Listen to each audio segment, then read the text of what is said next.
учителя уходят со школ. Они оставляют работу, а и дошкольные образовательные учреждения, особенно в воспитателях, я хочу отметить, потому что они оставляют, потому что с 8:30 до 5-6 часов вечера по такой мизерной зарплате работать им сложно. Естественно, они вынуждены оставлять эту работу. Это очень большую работу они выполняют. Если в заработной плате мы не можем помочь им, ничем мы не можем им помочь.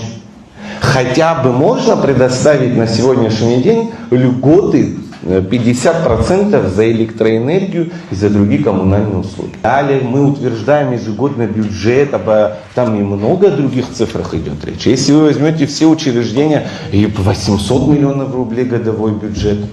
Как они распределяются, почему на местах не могут тогда увеличить. И эта тема стоит практически номер 1 в сфере образования.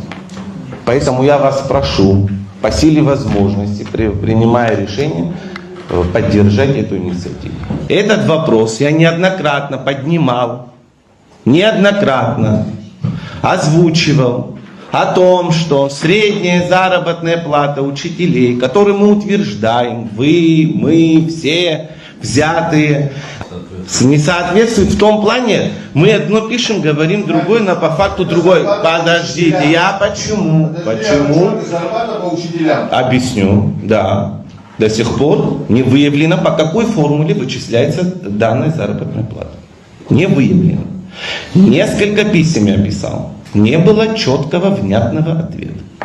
Раз. Второе. Так как заработная плата у учителей, дошкольного образования, воспитателей, эмоционально почему озвучиваю? Потому что они оставляют работу и уходят. Потому что низкая заработная плата. Мы не смогли с этим ничего сделать. Я сход. Я стране азар. Я захотел шатран кыланы улафаху. Убрикятла ярбо, хабжизуб харго. Убри по факту на пакнировая захотелся, я так замарта арталькотку. А хавай ярбо миллион пояхаш такой ней и бьяным глаза поницо.